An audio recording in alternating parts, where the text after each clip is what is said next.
Momento de recibir al abogado Mauro Andino Espinosa, catedrático universitario, analista político, y es que el país ha vivido en los últimos días algunos momentos incómodos para unos y otros celebran la democracia. Hablemos del tema Liga Azul. Muchos dicen que se viene el Tribunal Contencioso Electoral con lo de la vicepresidenta Verónica Abad y que posterior habrá Liga Amarilla. ¿Qué opinión tiene usted?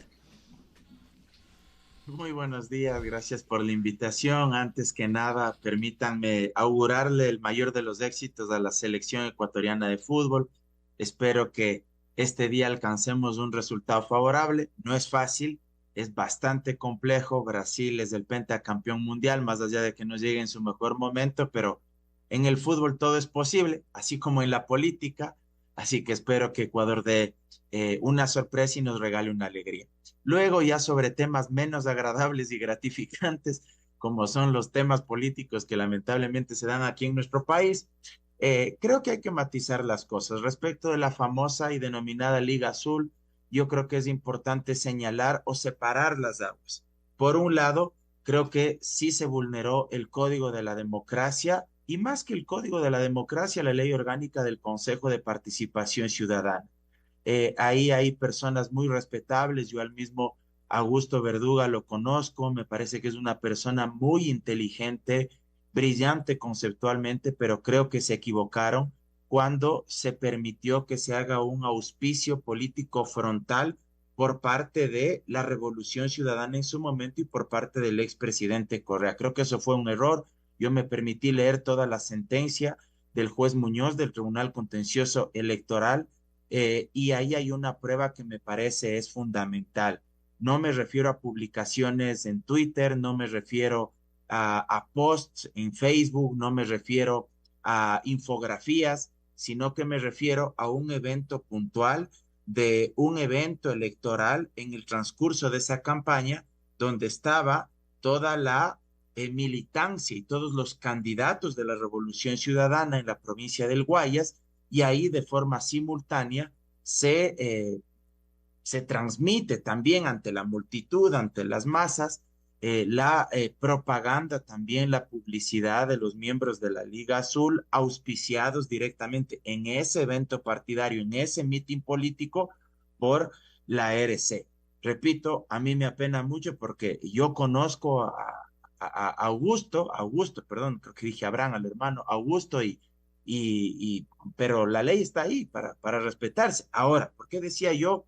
Hay que matizar, porque de otra parte, creo que lo que sí es indudable es que hay selectividad, porque hay otros actores del mismo Consejo de Participación Ciudadana que han sido auspiciados políticamente por otros partidos y movimientos, específicamente por el Partido Social Cristiano y por el abogado Jaime Nebot, y ahí nadie ha dicho absolutamente nada.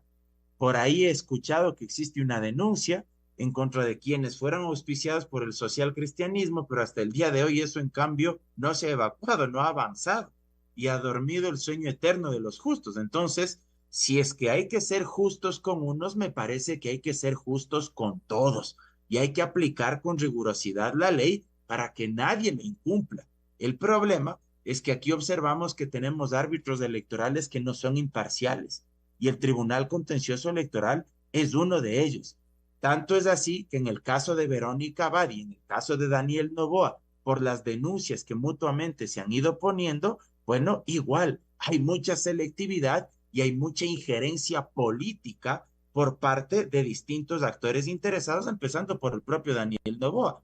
Y si vamos al mismo Consejo de Participación Ciudadana, cierro con esta idea final, usted tiene ahí un consejero de Participación Ciudadana, que es el señor Guarderas, que a todas luces es un alfil político del gobierno de turno y Daniel Noboa. O sea, el señor no tiene tal vez necesidad de que alguien le haya auspiciado directamente con nombre y apellido de que voten por él en la campaña para consejero, pero es indiscutible que él es un actor político que responde a Daniel Noboa, a ADN y al gobierno de turno.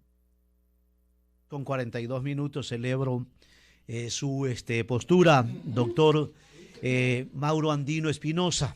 Cuando uno le toca estar al frente de una cátedra y envía mensajes de esta naturaleza, está enviando a sus alumnos, a sus seguidores, está enviando, en este caso, desde la opinión pública, está enviando tareas puntuales. El artículo 279, perdón, el numeral 12 del 279, artículo del referido Código de la Democracia, así establece, doctor, pero está algo más supremo que me gustaría aprovechar con usted abordarlo. Los derechos naturales del hombre, derechos políticos. Hoy deviene la integración del Consejo de Participación Ciudadana, luego de los cambios, ¿no? Me separo de la génesis del 2008, hablamos de derechos políticos. Si lo elige el mandante, porque es que no ha habido la aplicación práctica de alguien proponer los cambios del caso en las normas para no transgredir incluso derechos humanos y tratados y convenios internacionales. Hablo, hace un rato decía y citaba el artículo 23 del Pacto de San José, del cual el Ecuador es signatario. Doctor Mauro Andino, aprovecho su experiencia para compartir con los oyentes.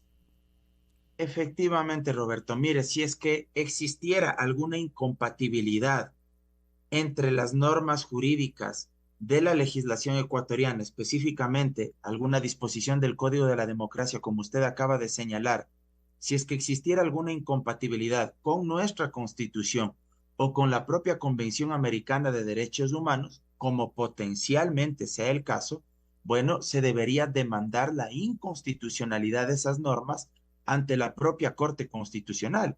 Y ahí me parece que los primeros en fallar son los propios actores políticos, porque a veces se preocupan de otros temas y dejan de lado otras cuestiones que al final del día les termina por rebotar a ellos mismos, perdón. Si es que eso se demandaría ante la Corte Constitucional, el máximo órgano de control, interpretación y aplicación de la Constitución, que es la Corte, ya habría o expulsado del ordenamiento jurídico esas disposiciones que violan principios, normas convencionales, como es la Convención Americana de Derechos Humanos u otros tratados internacionales, o al menos la Corte habría modificado parcialmente esas disposiciones para que se adecúen al contenido constitucional y al mismo tiempo para que se adecúen a los instrumentos internacionales en materia de derechos humanos, porque hay que recordar algo, no siempre la Corte termina de borrar de un solo tajo o de golpe y porrazo una norma, no necesariamente eso ocurre cuando resuelve la inconstitucionalidad de una disposición. La Corte también puede actuar como una especie de legislador negativo, moldeando esa norma para que al final termine por adecuarse al contenido esencial de la Constitución o de los tratados internacionales. Luego, yo sí creo que es fundamental entender que el origen, la génesis de la Constitución de Montecristi respecto del Consejo de Participación Ciudadana y Control Social, ¿cuál fue? Evitar la partidización en la selección y designación de las autoridades y miembros de organismos de control. ¿A través de quiénes? A través de quienes los iban a seleccionar, es decir, a través de los consejeros y consejeras de ese Consejo de Participación Ciudadana. Porque ustedes recordarán, y esto la historia lo recoge, lo que tantas veces cuestionábamos y criticábamos era que contralor, fiscal o superintendentes eran resultado de las designaciones de las mayorías políticas del antiguo Congreso Nacional y que al provenir de un órgano político y partidizado, esas autoridades terminaban por depender de ese favor de designación, más allá de que en estricto derecho no debería existir ese cordón umbilical. Tú me designaste y yo no te debo ningún favor, pero eso digamos desde el punto de vista del deber ser. Ya vemos que aquí en el país eso del deber ser casi que es una quimera. Pero bueno, en virtud de aquello es que se instituye el Consejo de Participación Ciudadana y se señala, los miembros de ese consejo no tienen que pertenecer o tener adscripción política partidaria, no digo que no deban tener ideología, que es distinta, hasta los jueces que resuelven causas judiciales tienen ideología, usted tiene jueces más liberales o más conservadores, pero los consejeros no pueden tener cercanía con los partidos o movimientos políticos. ¿Para qué? Para que esas designaciones de los concursos públicos de oposición y méritos de las autoridades sean totalmente apartidistas. Y por eso se han incorporado esa serie de disposiciones que lamentablemente yo creo que prácticamente nadie ha respetado, y eso hay que decirlo. 48 minutos. Qué bueno, sí, conversábamos aquí con precisamente uno de los consejeros sancionados, posesionados y sancionados por el señor Muñoz. Ahora hay que esperar la resolución del Pleno del Tribunal Contencioso Electoral. Pero no ahora. Recordemos que lo mismo sucedió con el señor Allen Berbera. Y usted tocó un tema fundamental, como es asesor legislativo. Doctor, ¿qué pasó con muchos ciudadanos que hoy están criticando la decisión del señor Muñoz, que lo político sirve para... Muchos fueron legisladores y nunca trataron estos temas. Veo a la gente de Revolución Ciudadana que cuando se conoció la resolución del señor Muñoz, inmediatamente reaccionaron y vamos a enjuiciar al actual presidente del Consejo de Participación, porque como usted lo manifiesta, y esto no fue oculto, tanto el presidente y la vicepresidenta actual del Consejo de Participación también tuvieron el respaldo de Jaime Nebot, han manifestado en el Pleno de la Asamblea. Mi pregunta, ¿por qué esperaron tanto tiempo cuando ya también se dio una sanción al expresidente del Consejo de Participación Ciudadana, el señor Allen Berbera, por parte de la Corte Constitucional? ¿Se durmieron los señores ex y actuales asambleístas para modificar la ley del Código de la Democracia? Mire, yo también le guardo muchísimo aprecio y respeto al doctor Eduardo Franco Loor. Coincidiré en muchas cosas con él, en otras discrepo, también lo digo abiertamente, pero el respeto y la estima le guardaré siempre. Además, en su momento fue un alto magistrado de la Corte Suprema de Justicia, en su momento llamada Corte Nacional de Justicia. Yo lamento la situación, pero en estricto derecho y con profunda honestidad intelectual, yo creo que se equivocaron, pero repito, la selectividad con la que actúa el Tribunal Contencioso Electoral también es terrible, porque usted mismo lo saca a colación. Otros consejeros o consejeras fueron auspiciados por el Partido Social Cristiano y nadie hace nada, nadie ha dicho absolutamente nada. Entonces, o todos en la cama o todos en el suelo, como se diría popularmente. Y evidentemente a lo que deberíamos propender es a que se respete la ley y que se aplique por igual a todos y a todas. Insisto en lo del señor Guarderas también, él es un alfil político del presidente Noboa y eso está en evidencia con cada actuación que él propicie, pero si él es el más interesado en que Verónica Abad no pueda asumir la presidencia de la República, casi que parece abogado patrocinador del presidente Noboa y secretario jurídico de la presidencia de la República, no consejero del Consejo de Participación Ciudadana.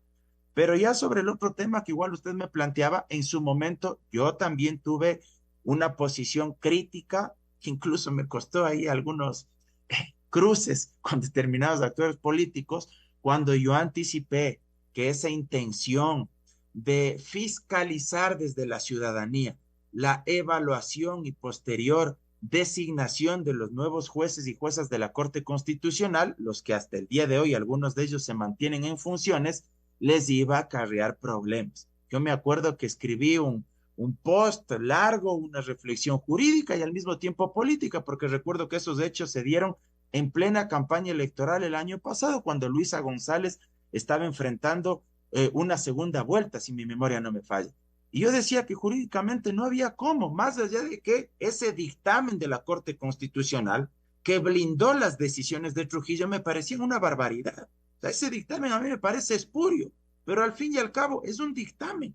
Y ante un dictamen que está vigente y que la Corte no ha retrotraído los efectos del contenido de ese dictamen, vea, nos guste o no, hay que cumplir. Y yo dije en esa época, eso les va a traer consecuencias jurídicas y puede llegar a la destitución.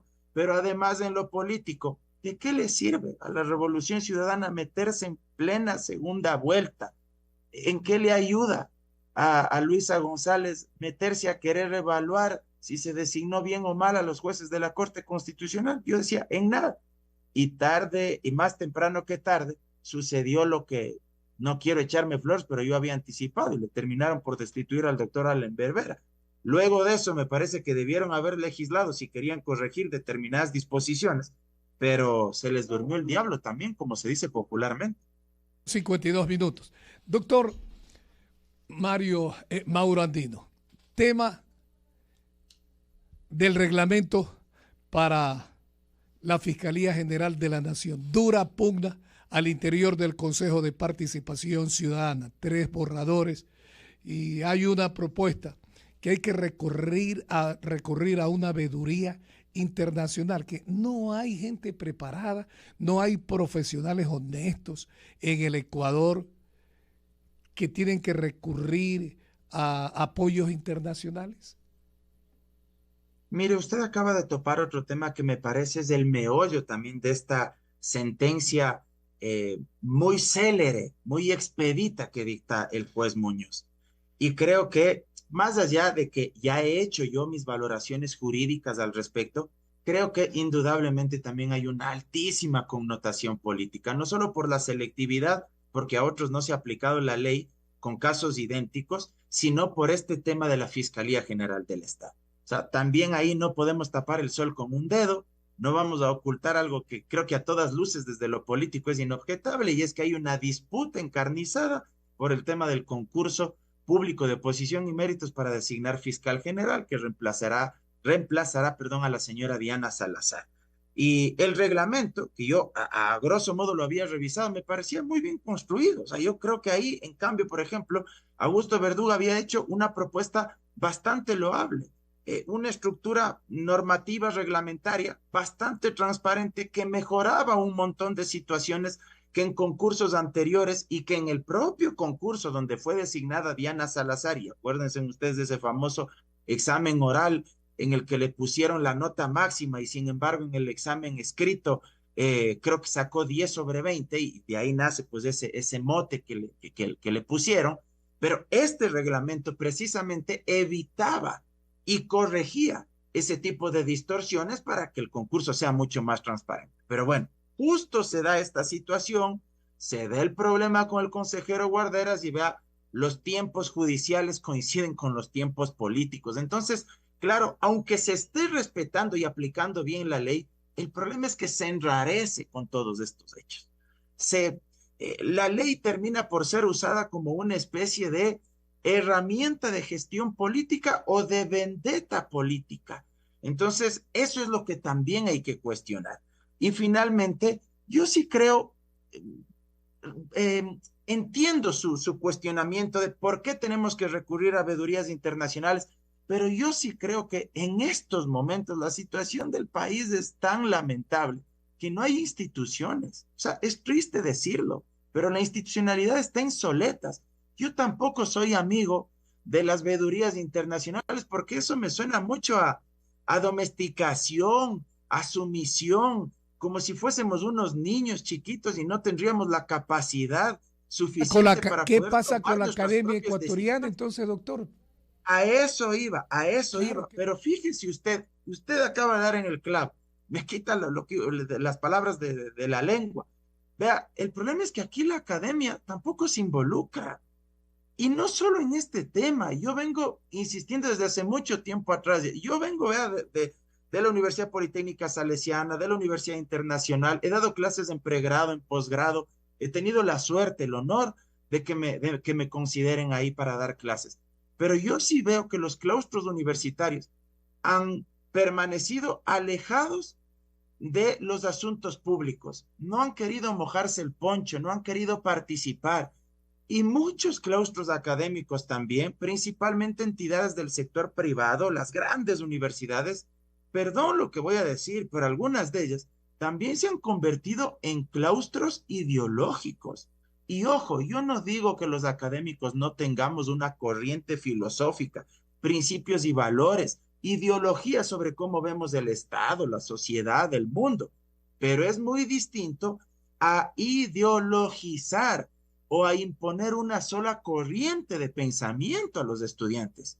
Y yo sí, mucho me temo, y lo digo abiertamente, que la totalidad o casi la totalidad, por ejemplo, de universidades privadas del país, las grandes al menos, sí propician una ideología mayoritariamente neoliberal y otras incluso conservadora. Entonces no hay pluralidad. Entonces cuando usted escucha hablar a determinados académicos, usted se encuentra con que el que sale a dar recetas económicas es Alberto Dají, en representación de determinada universidad. Y así le podría poner otros ejemplos. Entonces, claro, ahí hay ideología pura y dura. Entonces, Las universidades, de otro lado, que tienen otras vertientes tal vez más progresistas, han preferido mantenerse a un lado. ¿Por qué? Para no meterse en problemas, para no comprometerse, porque tienen miedo de que les acusen de estar politizando, cuando la necesidad urgente es que participen y que en este tipo de temas se haga un pool de delegados, de académicos, de universidades privadas, de universidades públicas, pero de ambas corrientes ideológicas, y que participen. Y ojo, con esto cierro, no solo de Quito, Guayaquil y Cuenca, porque academia también hay en Ambato, hay en Riobamba, hay en Machala, hay en Santo Domingo, etcétera. O sea, también hay buenos académicos. Probablemente, y lo digo también con respeto, el nivel académico no sea en la misma potencia de las grandes ciudades, porque esa es una realidad que no estoy descubriendo este rato. Pero también hay buenos académicos que pueden participar y que pueden contribuir en esto. Más los aspectos que se enfocan en esa situación que usted acaba, luego de la pregunta de mi compañero Víctor Hugo Poveda, más que una pregunta, la que le voy a hacer es una reflexión final. ¿Qué entendemos? Que en el Ecuador impera la oralidad, que muchos hacen esfuerzos y grandes esfuerzos por mantenerla en el atracismo. Una prueba oral en un concurso como la Autoridad de Fiscalía General del Estado. Señores, la oralidad, para poder mostrar destrezas, qué capacidad se tiene para ser eficientes, sencillos, prácticos en la administración de justicia. Eso lo dice incluso la Constitución de la República del Ecuador, doctor Mauro Andino, y seguimos de espaldas, lamentablemente, ¿no? Lamentablemente. Absolutamente, Roberto. Y mire, sé que el programa ya está llegando a su fin, pero solo remato con esto. O sea, yo no me imagino un fiscal general o una fiscal general que no pueda hablar, que no pueda expresarse, que adolezca y que tenga carencias en expresión oral, en lenguaje corporal, en lenguaje no verbal. O sea, no me imagino ningún fiscal en realidad, desde el cantón más remoto de nuestra patria, peor todavía, a quien dirige la institución en su máximo nivel, sin poder expresarse y sin poder defender asertivamente, sustentadamente lo que le preguntan o la teoría del caso que ha armado desde Fiscalía. Pero así estamos, ¿verdad? Y es un poco el reflejo también de lo que estamos viviendo como país. Gracias, doctor Mauro Andino Espinosa. Un abrazo. Saludos, doctor. Les envío un abrazo enorme y saludos al doctor Almeida, que hoy no le he visto. Salúdenle, por favor. Está siguiendo la programación, sino que tuvo que cumplir con labores cotidianas también.